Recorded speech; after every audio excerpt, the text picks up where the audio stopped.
Sampean kalau beda pendapat itu sing biasa wae. Aja kok wong saiki kan beda pendapat geger. Beda pendapat itu sudah fitrah. Enggak mungkin lah. Kita ada beda pendapat itu enggak mungkin. Di kampung-kampung kalau ada masjid speaker, di mana-mana saya sering ditanya. Wadah yang Gus, kandhani nak adzan jo banter-banter, mengerameni tonggo. Nak niat salat ora usah adzan nak teko. Bar.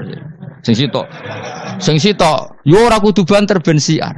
Sing sitok mau sedemen dipisoi tok, mergo sing ora seneng malah mau misoi tok, sing wis seneng tanpa adzan pun yo tanpa adzan rame-rame maksudnya wis salat ke milih ndi. Dulu tuh perdebatannya gitu. Abu Bakar nak wiridan ning masjid tuh wirih banget. Selirih-lirihnya. Umar nak wiridan bianter.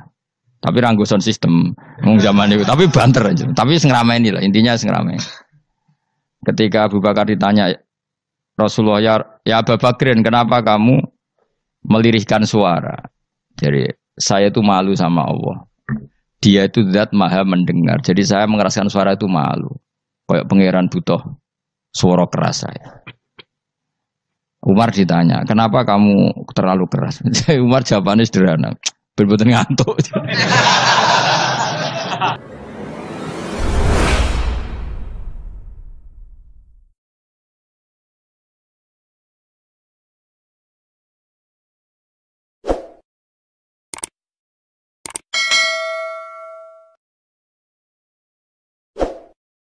Bismillahirrahmanirrahim. Ya khisimun ngaten wae kan apa ketika terjadi kiamat niku tak khuduhum wa hum khisimun. Jadi manusia itu takdire iku seneng tukaran. Karena tadi ya, sengketa yang mari tukaran, pendapat baik yang masih nyari yang terbaik, sama-sama kebenaran nyari yang paling benar. Karena manusia itu dari awal kurang penggawean. Jadi barang apik cek diperdebatno dengan yang luwih napa apik. Sehingga bayangannya pangeran niku sok ben nak kiamat kapan saja terjadi ku wong lagi sibuk para padu, lagi sibuk gegeran. Wes iku mesti. Karena tadi manusa niku pun watak dasare niku konflik. Ya tadi misalnya pengurus masjid, bahkan mungkin organisasi-organisasi perdamaian itu pas rapat ya tukaran. Padahal organisasi ini perdamaian. Ya tapi pas rapat, lalu solusinya apa? Solusinya begini sih, tok debat gini. Padahal napa? Organisasi napa? Perdamaian. Tapi ya tetap tukaran. Asal cek manusia itu tukaran. Uniknya lagi manusia itu kalau ingin damai juga harus punya alat untuk tukaran. Nah orang ya tidak. Lalu kalau nanti ngaji kitab dalam salah satu kitab ada makalah gini.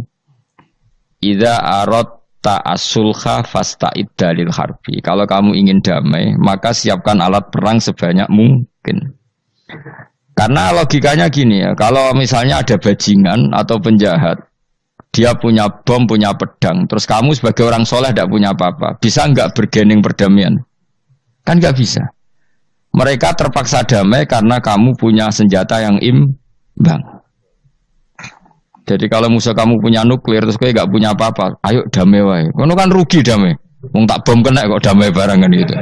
Makanya kamu harus punya senjata yang imbang.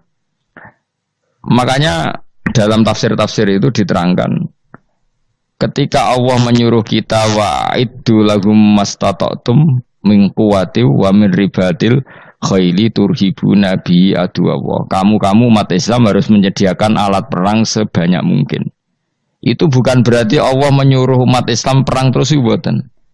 Dalam keadaan dunia yang banyak gesekan seperti ini, orang itu bisa damai justru kalau sama-sama punya senjata. Dan itu teori itu dipakai seluruh dunia. Segamane cara sing didelok wong akeh sing ora jare. Misalnya Amerika kan terkenal dikjaya, Korea Utara ben dirgani Amerika kudu gawe senjata sebanyak-banyaknya. Ya sudah seperti itu sudah teori yang dikatakan Quran. Mata dolim itu nak ora diimbangi ya mesti yang satu diinjek. Makanya dalam fikih Islam itu lucu. Fikih rodok jorok tapi gelem ra gelem kayak kudu setuju. Ya cara fikih itu kayak di bojo ayu cek elek. Nak ra gelem mbok kumpuli ra wajib mbok nafakoi. Dadi kono iso ngancam gak buka dhuwit ra takai. Ajane rodok jorok fikih. Itu cara fikih memang gitu. Perempuan itu tidak wajib melayani suaminya jika tidak dikasih nafkah. Nah, lucunya fikih yang merovokasi sing lanang dan wong lanang ra wajib nafkahi nek ra digawe iku wis ora usah terangno iku opo. Jadi fikih itu karena ngikuti teori umum.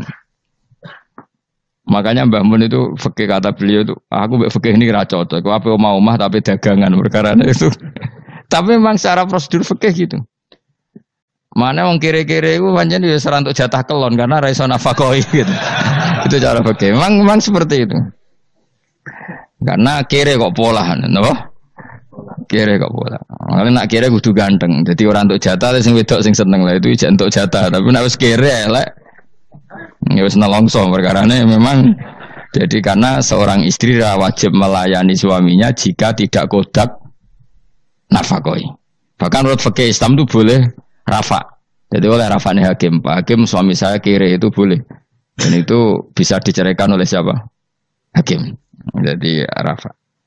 Karena tadi manusia itu ya khisimun di mental konflik. Dan mental konflik itu tidak dihilangkan Allah sama sekali kecuali nanti setelah di surga. Makanya Allah ngendikan apa? Wa naza'na ma fi sudurihim min ghillin. Jadi sifat drengki, sifat hasud itu dihilangkan nanti setelah di surga. Artinya di dunia itu antar wong soleh ya mesti hasud. Mana ada sing ora soleh, sing soleh wae kudu hasud. Ya senine ngono. Waktu Indonesia ini rebutan dari presiden iku geger, rebutan masjid geger. Bahkan rebutan ngeklaim nak salate paling sah, torekoe paling bener iku ya geger. Padahal yang ngerti otoritas itu yang pangeran, tapi manusia tetap menang kalah, wae geger. Besok sak PT nak seneng dalan ya geger. Kalau sering Pak besok balapan itu kadang nggih sak napa? Sak PT, sak PO itu. Karena nanti bayangannya pangeran itu ya mesti terjadi yang pangeran sing ngendikan kiamat itu tak khuduhum wahum ya khisimun. Jadi ben ora men yasinan tok ora paham tak tulung bangunan ora paham bangeten. Wahum fi ghaflatin minha bitakhasumin wa tabayu'in wa aklin wasyubin. Mesti manusia itu di mental takhasum saling berebut. Makanya cita-citanya Sayyidina Ali dawuh Sayyidina Ali ana awaluman yatsu bena yadayi rahmanil khusumah dari Sayyidina Ali. Saya nanti pertama ketemu pangeran itu akan melaporkan musuh-musuh saya. Jadi cita-citane dene ngono. Aku lah di rencana ngono. Aku lah di ben seru no. Jebule bareng lapor ku Allah wah ya nyoro. Sayyidina Ali pede wae anak gue wis lapor jebule. Salah. Karena apa? Ya itu tadi. Manusa iku wis pokoke ngono. Pertama manusia itu Nabi Adam. Iku ya wis geger mbek malaikat. Dari pangeran Adamu khalifah, dari malaikat khalifah kok manusia mesti seneng geger. Tapi malaikat protes iku ya geger dhewe. Pangeran sing duwe kawula kok ngangkat digegeri. Jadi mengan pangeran ra trimo. Wong aku sing duwe makhluk gawe aturan kok mbok gegeri. Iku pangeran. Jadi manusia pertama iku seribet. Pertama ribet mbek malaikat. Bareng Qabil mbek Habil ya ribet mbek dulur. Mulai dhisik perkara wedokan. Dadi sekunane kuno wedok mari ribet. Gak ono wedok tambah ribet. Wis pokoke donya wis ribet wis dinikmati wae no. Dinikmati. Makanya banyak orang top itu. Kalau punya kenalan banyak orang top. Niku ribet itu di manage. Jadi ada salah satu tokoh Indonesia itu terkenal sekali. Nak pidato ra kontroversi ra iso turu, tapi nak wis pidato wong bingung kabeh iso turu. Niku saya sangat kenal orangnya. Dengar supire takoki, "Mau piye? Tak pidato ini udah bingung ta." Nak dijawab ra bingung kecewa deh. Lha jawab wah bingung sedanten, wah seneng terus iso turu deh. Karena memang konflik itu manusia tetap seperti itu. Jadi apa ya? Kebaikan pun makanya ada guyonan ini betul kisah nyata ini, tapi reputasi bernegaranya ini karena sensitif. Ada negara tertentu yang muadzin itu digaji 30 juta. Jadi orang Arab melarat ini muadzin tok itu 30 juta. Naiknya BMW. Imamnya itu digaji 70 juta.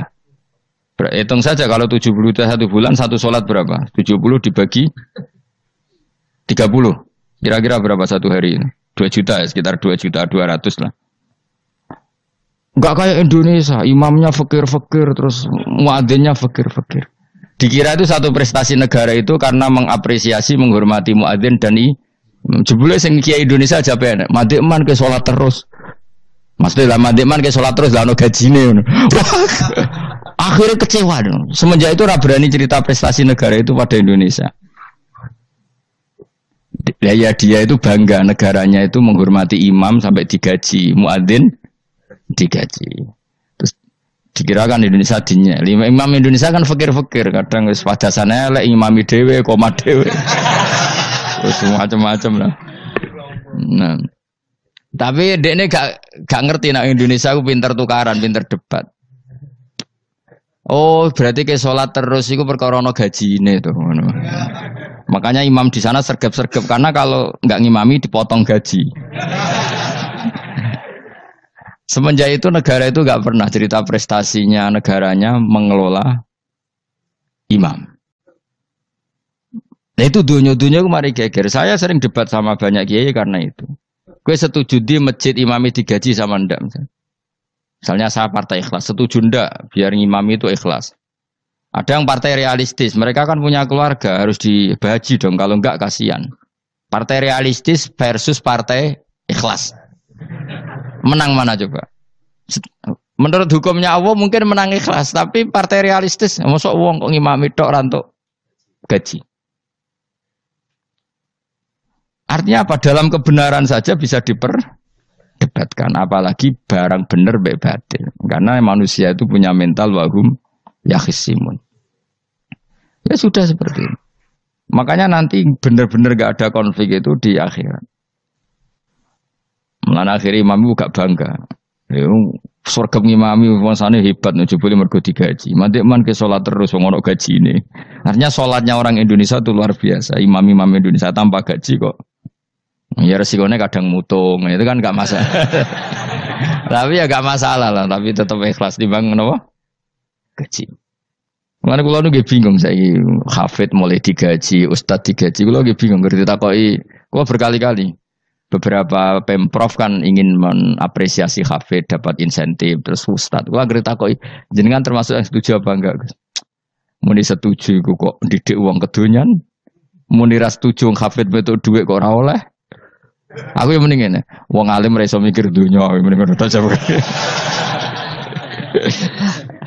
Itu yang tanya itu kadang gubernurnya tanya saya, bupatinya tanya saya, Gus di daerah mana-mana itu ustadz, guru madrasah itu dapat insentif. Cara jenengan Rembang setuju apa enggak? Aku jawabku yo ngelatih ustadz seneng duit yo ora apik. Nentang ustadz untuk rezeki ku yo ora apik. Wong ustadz fakir yo akeh tenan. Nah, kalau kan wong keramat, gak mati masalah cara orang untuk gaji. Tapi kan tidak semua orang keramat. Nah, kalau wong keramat untuk gaji tetap gagal.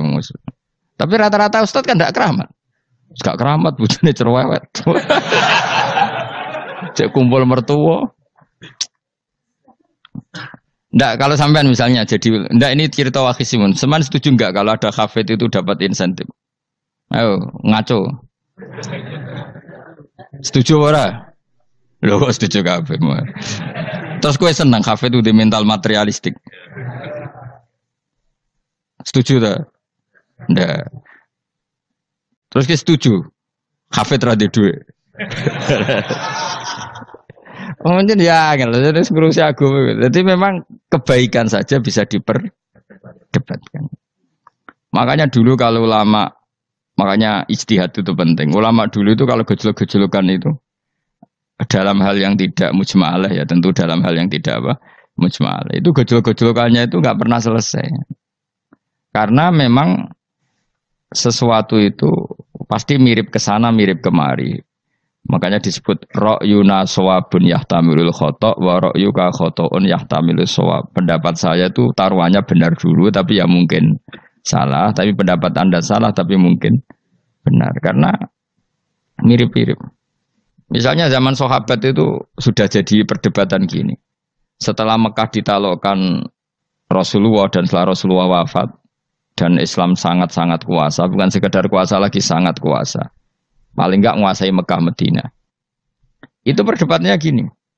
Kita keluar Medina apa enggak? Sebagian sahabat, enggak, kita di Medina, ini ardu Rasulillah, ini muhajaru Rasulillah, tempat yang dipakai hijrah Nabi. Kita keluar dari Mekah enggak usah. Sholat di Mekah itu fadilahnya sebagaimana 1000 sholat. Wah debat gitu. Yang separuh enggak. Nguyai segoro itu apik ta ora. Mekah Madinah sekarang sudah jadi negara Islam, tapi banyak bumi lain yang belum ada Islam. Menyebarkan Islam itu penting enggak penting. Efeknya meninggalkan Mekah Madinah. Hanya separuh sahabat yang meninggalkan Mekah Madinah. Mimbainihim itu orang-orang keren Kak Sayyidina Ali. Sayyidina Ali akhirnya sakan Al-Kufah. Dia hidup di mana? Kufah. Abu Darda hidup di Syam. Salman Al-Farisi hidup di Palestina. Karena dia milih pendapat kok nguyai segoro sing wis sampai harus ditinggal. Akhirnya menyebarkan Islam kemana-mana, termasuk barokahnya mazhab itu ada yang ke Cina, terus terdampar di Selat Malaka, terus ada yang ke Aceh. Makanya banyak yang berpendapat Islam masuk Indonesia ya era apa sahabat. Tapi kalau ditanya bagaimana hukumnya meninggalkan Mekah Madinah, ya buruk. Negara sebaik itu kok ditinggalkan. Tapi bagaimana hukumnya membiarkan bumi lain tanpa dai, ya buruk. Terus kayak jawabmu piye? Jadi dalam kebaikan saja ada perdebatan. Kayak gue lah misalnya, piye hukumnya dolan mbek kanca traktir ya apik. Piye hukumnya nraktir kanca nganggo jatah belanjane bojo? Elek.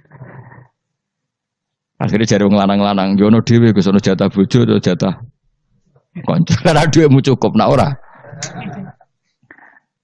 Ya itu udah semua manusia itu wahum yakhisimun. Makanya sampean kalau beda pendapat itu sing biasa wae. Joko wong saiki kan beda pendapat geger. Beda pendapat itu sudah fitrah. Enggak mungkin lah. Kita ada beda pendapat itu enggak mungkin. Di kampung-kampung kalau ada masjid speaker, di mana-mana saya sering ditanya. Wadah yang progus, kandhani nak adzan jo banter-banter, mengerameni tonggo. Nak niat salat ora usah adzan nak teko. Bar. Sing sitok, yo ora kudu banter ben siar. Sing sitok mau sedemen dipisoi tok, mergo sing ora seneng malah mau misoi tok, sing wis seneng tanpa adzan pun yo tanpa adzan rame-rame maksudnya wis salat ke milih ndi. Dulu tuh perdebatannya gitu. Abu Bakar nak wiridan ning masjid tuh wirih banget. Selirih-lirihnya. Umar nak wiridan bianter. Tapi ranggoson sistem wong zaman itu, tapi banter aja. Tapi sing rameni lah, intinya sing rameni. Ketika Abu Bakar ditanya Rasulullah, ya Abu Bakrin, kenapa kamu melirihkan suara? Jadi saya itu malu sama Allah. Dia itu zat maha mendengar. Jadi saya mengeraskan suara itu malu. Kayak pangeran butuh suara keras saya. Umar ditanya, kenapa kamu terlalu keras?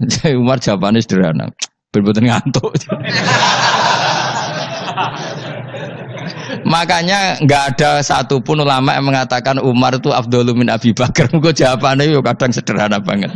Malahnya ijma' ahli sunnah itu Abu Bakar afdhalu min Umar. Kok nak delok jawabannya kok beneran ngantuk.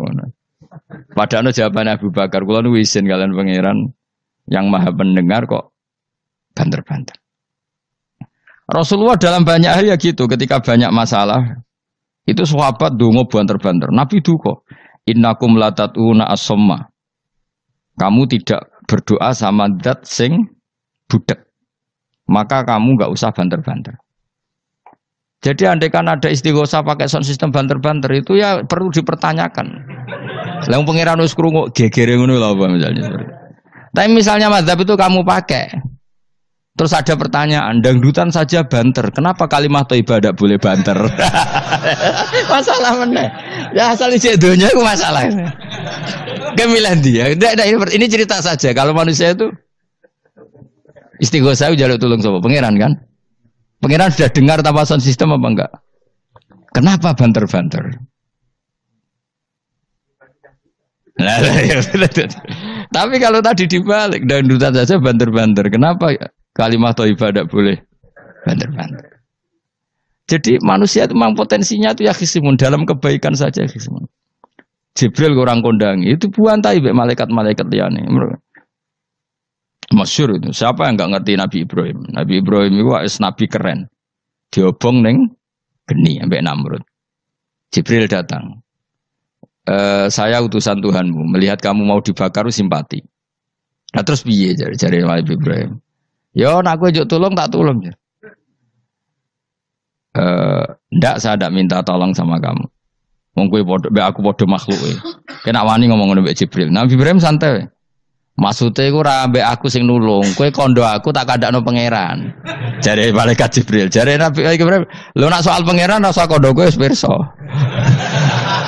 Artinya ngene lho, padha kekasih pangeran yo bantah-bantahan jenenge wae maksudnya. Nah ngono nang partai politik ora men geger kowe. Mana ana partai politik geger biasa, wong Jibril wae geger mek Nabi sinten. Ibrahim biasa wae. Mana ke sebenarnya takoki mungkar nangkir kudu wani ben seru napa? Takoki marbuka kula guru TPQ. Ngenyek wong guru TPQ jadi takoki marbuka. Sing mulang niku kula. Sampeyan ra tau mulang malah takok. Jelas. Malaikat. Ben ngerti. Itu masyhur itu, termasuk keramatnya Imam Malik itu gitu. Dia itu punya teman guru madrasah. Neng akhirat dicetakoki mungkar nakir marbuka. Malaikat Malik matur pangeran. Gusti malaikat jenengan kandhani iki ambek guru tauhid takoki marbuka. Akhirnya pangeran nyalano malaikat yo sing jenis ngono iku coba takoki. Lucu tuh guru tauhid takoki. Sesuai kanjeng Nabi bisa takoki waman nabi uga. Pala perkara tok. Kanjeng Nabi Muhammad terus takoki waman. Piye to aku iku nabi malah takoki waman nabi uga. Makanya menurut pendapatnya ulama-ulama itu pertanyaan mungkar nakir itu tidak bisa digeneralisir. Tidak semua orang ngalami itu. Saya tidak punya rencana untuk mengalami pertanyaan itu. Karena pasti bila-bila. Nah, angger wong ngono kanjeng Nabi kena pisan. Terus kanjeng Nabi apa kena pertanyaan waman nabi uka. Kan ora kebayang. Makanya masyhur itu. Sama lihat itu di kitab Nurul Dzolam itu karangannya Syekh Nawawi. Syekh Nawawi Al-Bantani itu sarahnya apa itu Aqidatul Awam. Yang Nurul Dzolam yang sarahnya apa? Aqidatul Awam itu. Itu dikarang Syekh Nawawi. Itu diantara keramatnya siapa itu? Sayyidina Umar. Sayyidina Ali itu pernah minta ya Allah beri saya kasaf mukasafah. Mau kepengen roh meletene Umar zaman ning dunya ngruwung disentai. Jajal dekne iku hubungane piye mbek mungkar nakir. Wani gak nyentak mungkar nakir. Mergo pikirane Sayyidina Ali Umar tuh ning dunya kenangane anggere wong tau disentak Umar. Jake wani gak nyentak sinten? Mungkar nakir. Minta sama Allah supaya ngalami kasaf. Kasaf itu ya mukasafah lah. Mukasafah tahu alam gaib. Itu di dunia wali biasa. Nak kira tahu ya bangetan. Di dunia wali itu biasa dan itu pasti mustajab. Mukasafah. Umar mati kabundut terus ditunggu nih bedene minta kasaf kan. Tawanan Umar tangi turu tangi ke kuburane sewante. Mungkin akhir teko dengan wajah yang sangat mengerikan. Sayyidina Ali nyeritakno wajahnya itu kal kidril qoli kaya ompreng sing apa nyala. Wes pokoke seru. Wah, Sayyidina Ali kalah iki kiok rasane kiok. Ternyata apa? Buar mungkin akhir baca kono Umar ngupatek. Kamu tahu ngedapi siapa kamu? Saya ini teman dekatnya kekasihnya Allah. Ada ini nggak ada alam kancane. Kamu tahu saya ini siapa? Ana sohibu habibillah. Saya ini temannya kekasihnya Allah. Mungkin akhir mulai mikir, waduh, piye. Orang nyentak wes disentak sih. Ini bisa kamu pakai nanti. Weroh aku, aku biasa gue jalalan ngalor idul. Jebule jare mung anak, jajal waca. Ya repot. Jawab ya, kan gowo tok ora kon waca. Kan mau gowo tok. Akhir karena akhir nangis ning pangeran. Nangis Gusti, selama ini saya biasa nyentak, kenapa sekarang malah dibentak gitu. Terus kata Allah, ya sing sopan sithik iku konco. Semenjak iku mungkar nakir itu punya aturan. Ya yes, ngene aturane, ojo prosedur teman-teman, wae nak ketemu kekasihku ojo garang teman-teman. Semenjak iku sudah ndak segarang itu. Terus Sayyidina Ali intinya terus, oh ternyata konsisten. Maksudnya Umar itu ning akhirat pun masih main sentak. Ya bagus lah konsisten, maksudnya apa? Bagus. Karena tadi manusia itu punya mental wahum ya khisimun. Itu enggak bisa enggak. Sudahlah. di perdebatan kebaikan. Makanya rapat keluarga apa? Masih niate silaturahim tetep dolan ning dulur niate silaturahim bareng dulure rapati perhatian. Dolani aduh-aduh rapati rahab gremeng kan padahal niate silatur. Itu ada organisasi perdamaian kira-kira di internalnya banyak konflik dah. Banyak padahal jenenge organisasi perdamaian. Coba itu bom-bom dari Amerika atau mana itu kalau ngebom negara tertentu kan karena negara ini apartheid atau apa. Tapi untuk damai juga ngelewati apa? Bom dulu. Untuk memaksa satu negara gak perang ya dipaksa dengan alat perang. Coba Indonesia dijajah Jepang. Jepang tuh mau pulang karena dipaksa sekutu. Jadi untuk damai saja dipaksa dengan alat perang. Itu dunia. Betapa ada idealnya dunia. Untuk damai saja harus perang dulu. Makanya idza aradta sulhan fasta'id dalil harbi. Kalau kamu ingin damai pun harus menyediakan alat perang. Karena kalau yang punya apa-apa pasti diinjak-injak. Ya sudah seperti itu. Ini dunia semuanya nggak pernah sempurna. Apa damai harus perang. Harus paling nggak punya alat perang. Karena mentalnya manusia itu wahum yakhisimun. Sampai pas kiamat itu cek wahum yakhisimun. Makanya ya sudah seperti itu. Tapi nanti insya Allah barokah kesolehan itu perdebatannya dalam kesolehan. Kayak yang dialami malaikat Jibril dan Nabi Sinten Ibrahim.